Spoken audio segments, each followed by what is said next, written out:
you guys, welcome back to See Mini Mom, and if you are new here, welcome to my kitchen. Today I am sharing with you a lunch prep that is chock full of vegetables, and I am using only ingredients that I purchased at the Dollar Tree to make this, so stay tuned.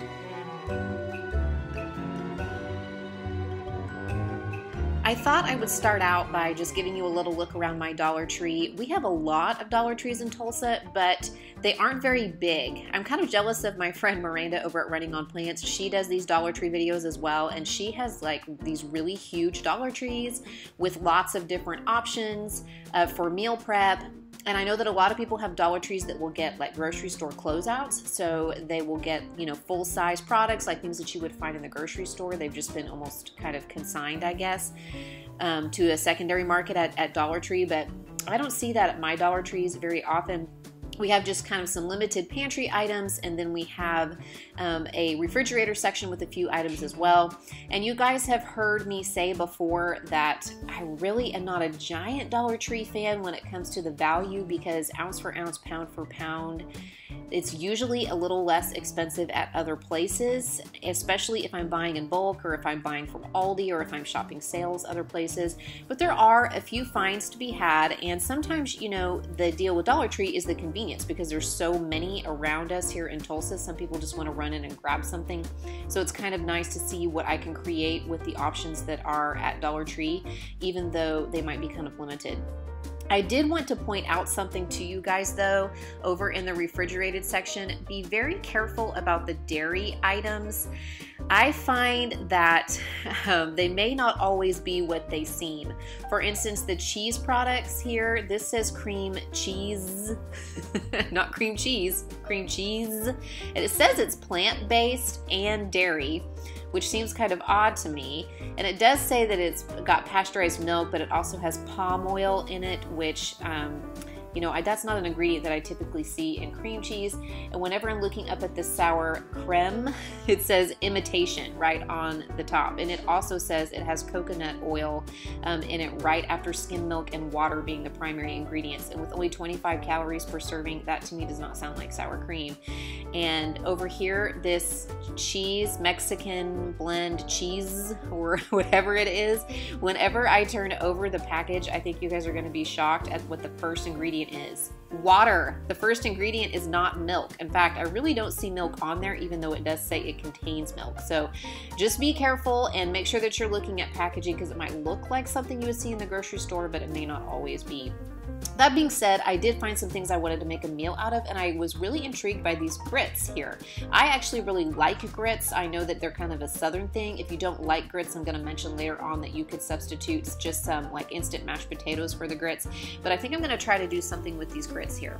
So in addition to that, I'm going to pick up some black beans, and since I'm going to pay $1 for them, I might as well go ahead and buy the name brand.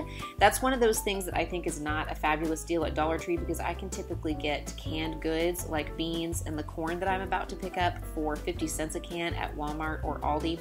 And since I am buying, you know, a canned good for $1, I'm going to go ahead and get the name brand again over here, the Jolly Green Giant, you guys, whole kernel sweet corn right there. So I'm picking up a can of that. I wish they had frozen corn, but they didn't have any frozen corn in my Dollar Tree in the frozen food section. I'm also going to pick up a package of cheese, actual cheese, not cheese, actual cheese. This Lakeview pepper jack cheese is actually an ingredient list that looks like cheese to me. Pasteurized milk, the red and green pepper in there, which is typical of pepper jack cheese. So this is a 5-ounce package. I'm going to grab that. And I actually think this is one of the best meal prep items there. It's a pepper and onion stir fry mix. There's not a lot of peppers. It's kind of onion heavy, as you will see here in just a minute in the meal prep part of this video. But it does say peppers and onion are the only ingredients in this bag. It doesn't have any added oils or seasonings or anything. So I'm going to pick up a bag of that. And then I looked all over the store for different canned tomato products. I couldn't find really any salsa. I couldn't find any petite diced tomatoes. I finally decided I was just going to go with this can of fire roasted tomatoes from Hunt's, which of course is going to add just a little bit more flavor than probably just, you know, a regular canned tomato product. And in addition to that, I'm looking for something to season this with, so I'm gonna pick up some Tony's.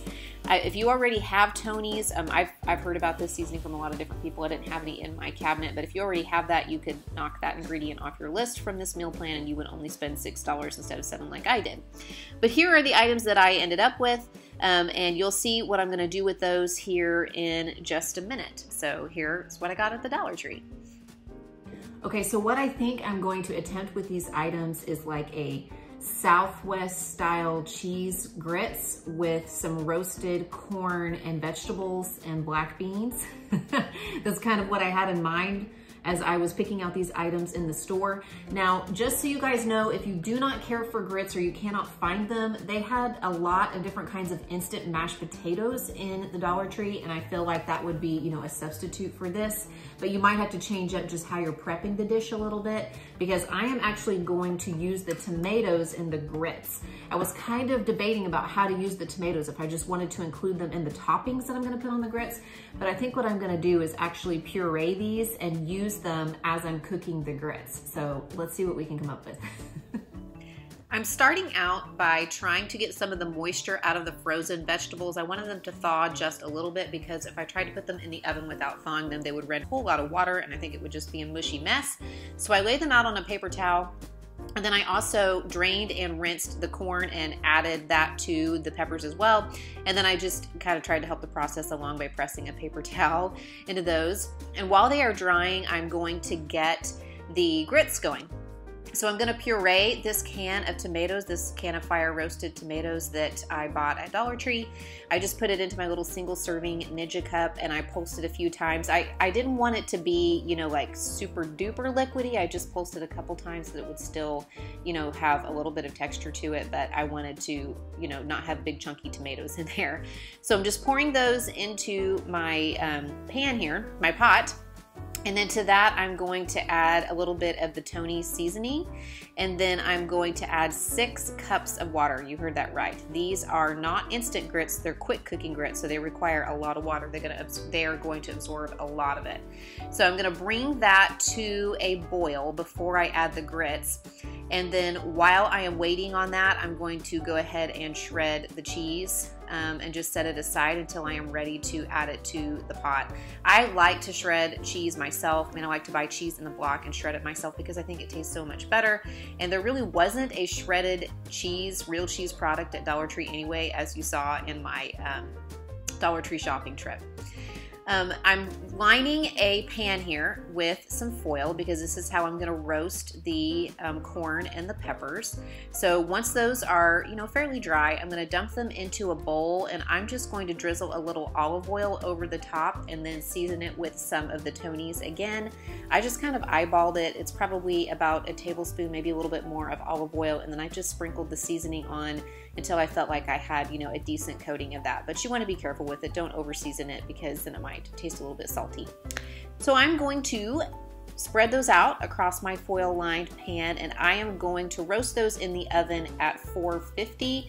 I chose a pretty high roasting temperature because, again, I feel like there's still a lot of like water in these vegetables since they were frozen and packed in a can. So I want to make sure that it all evaporates and that I don't end up with just, you know, really mushy vegetables. I don't think that that would taste very good.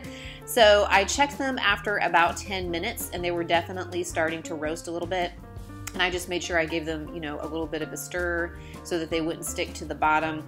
And then I roasted them for another 10 minutes and they came out just right. But you'll want to watch them because I think ovens cook differently and you may prefer yours, you know, not as roasted.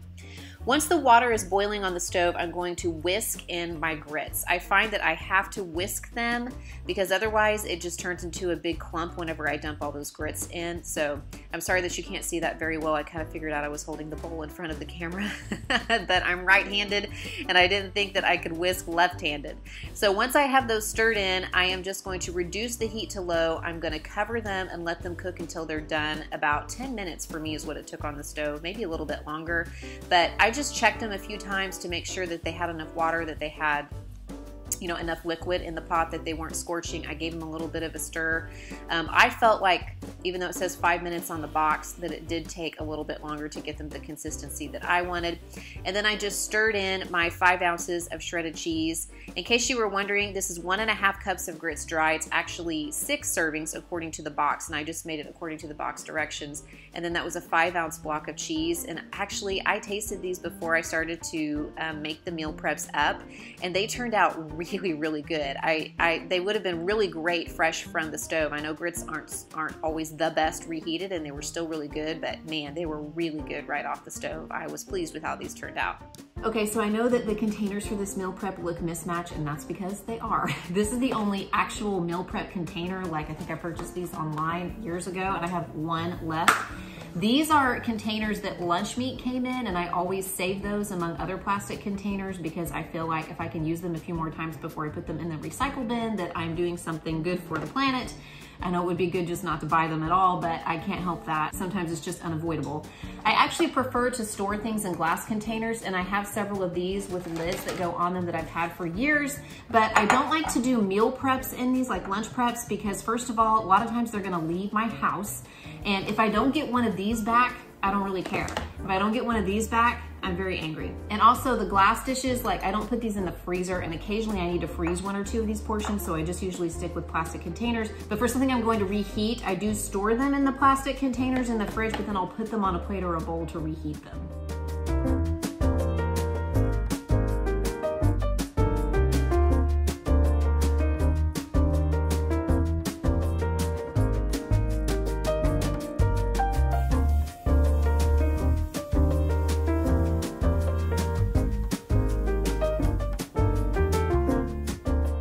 Okay, so the meals are all prepped, and I got 5 generous servings out of this. And before you come at me about the protein in this dish, you know who you are, protein police. There are about 20 grams of protein in each one of these servings. Yes, you heard that right. You don't just get protein from meat and dairy and fish. There is protein in plants. There is protein in grains and in beans. So when I actually added it all up, it came out to right at around 20 grams of protein per serving. So I think that's pretty good. But if you wanted more protein, you could add like a scrambled egg or a fried egg on top of this. If you have some avocado lying around, that would probably work. If you wanted to buy some smoked sausage maybe to go along with it, I think that would go well with this dish as well. But as it is, 20 grams of protein, not bad. This is the tester. Ollie thinks she's gonna get to test it, but she's not. My husband's going to test it out. So this is Southwest cheese grits with roasted corn and peppers and black beans. I need another bite. He's weighing his decision. It's not as flavorful as I would have thought. Okay, so you would want like just some more salt and pepper or something in it? Probably, for sure, yeah. Okay. I usually add salt to just about everything I eat. I know. It's good for my blood pressure. Yeah. Well, you can always add salt, but you can't take it out. Just goes to show that everybody feels differently about how they season their food, because when I tasted it just now, it tasted plenty salty. So I'm glad I didn't add more salt. Like, he can just add a little bit of salt and pepper to his portion, but that Creole seasoning has plenty of salt in it, so I was very careful not to add salt at all to this. But it tastes really good to me as far as the seasoning goes. And actually, I mean, it tastes really good to me in general. I'm really pleased with how this turned out, really pleased. And if you already have that seasoning, you can knock that off of your ingredient list. And I still have some grits left. Actually, I still have 2 or 3 servings of grits left in that box that I will probably make for breakfast this week because I like grits. So that's what I have for you guys today. I hope that that gives you an idea. Thank you so much for watching, and I will be sure to check in with another video very soon. Bye.